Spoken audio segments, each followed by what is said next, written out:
Namaste. Today I want to start another project,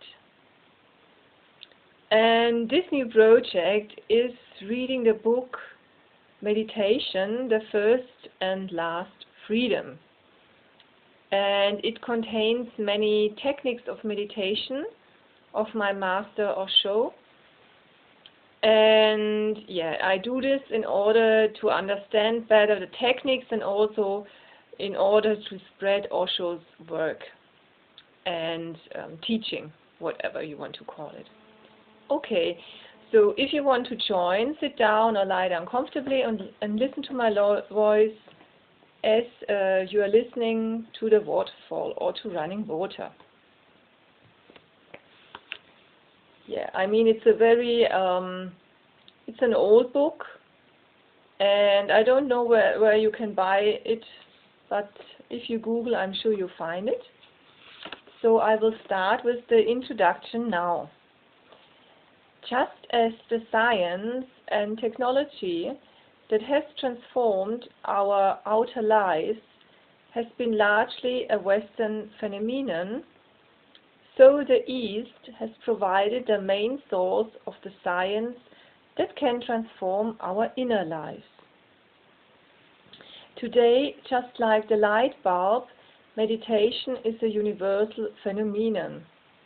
One helps illuminate our outer world, the other our inner world. But in the process of becoming universal, many misconceptions about meditation have arisen. That it is religious, that it is about sitting in difficult postures, perhaps with your ankle round your neck, with a holy look on your face to hide the discomfort, maybe even humming or chanting some esoteric sounding mantra. If that doesn't appeal to you, then this book is for you. Here meditation is made simple, ordinary, and a natural component of a contemporary lifestyle, and increasingly an essential component too. Meditation in its essence is the art of being aware of what is going on inside you and around you. Also, meditation itself is not a technique. There are many methods here to help you learn this awareness, and as you acquire this knack, it can be your companion wherever you are, at work, at play, wherever. Most of us have been taught that in order to be successful in life, we need to struggle, to fight, to focus, to concentrate. The trouble with this approach is that the more we struggle, the more tense we become. And the more tense we are, the worse we perform.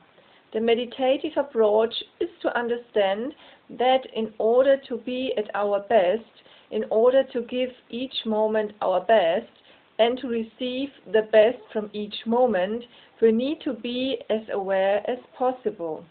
And to be aware, we need to be relaxed. Usually we think that in order to relax, we have to go out.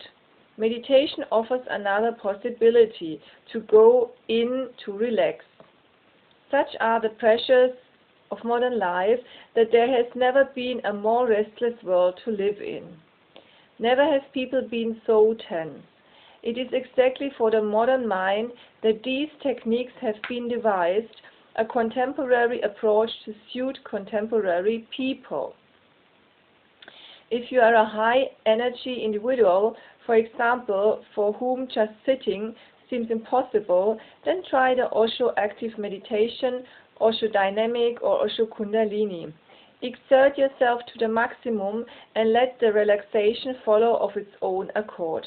Perhaps your pent-up emotions make it difficult to sit quietly, or you feel too tired and lethargic to stay awake while trying to sit. Or perhaps you just want to move your body. Then again, these active meditations are just for you. The knack of remaining relaxed in the midst of our busiest day is what has been called alertness with no effort, the essential experience of meditation. So even if you are convinced you have absolutely no time to set aside for meditation, you'll find plenty of techniques in this book that can be seamlessly integrated into your day. Meditation is based on a simple understanding. Rather than fighting with darkness, which is impossible anyway, switch on the light. Rather than fighting with ourselves, trying to improve ourselves, trying to live up to others' ideas of who or what we should be, we can start by simply accepting ourselves as we are now. Osho often reminds people that if existence has invited them to be here, who else's permission do they need to accept themselves as they are?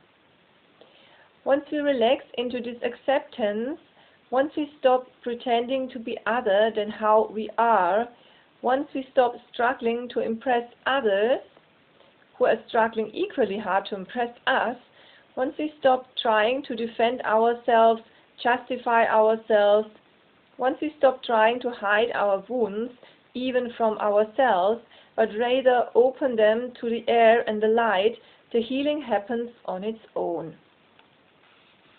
In this book you will read of calming the mind, of learning how this invaluable biocomputer can be your greatest friend, and how to find the off button. When you need the mind, you can use it. When you don't need it, you can let it rest quietly. Ready for when you need it again, free from its endless chattering quality. Someone insults you. Imagine being able to choose when and how to respond, free from the usual knee-jerk reaction to strike back, creating those endless vicious spirals in which our relationships can slowly drown. And what of freedom? There is no greater freedom than to be that which we were meant to be.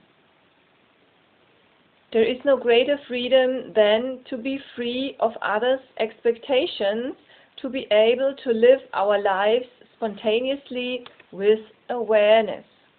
And the ultimate paradox of meditation is that when we finally learn to love ourselves, in fact only when we can love ourselves, are we able to share that love with others.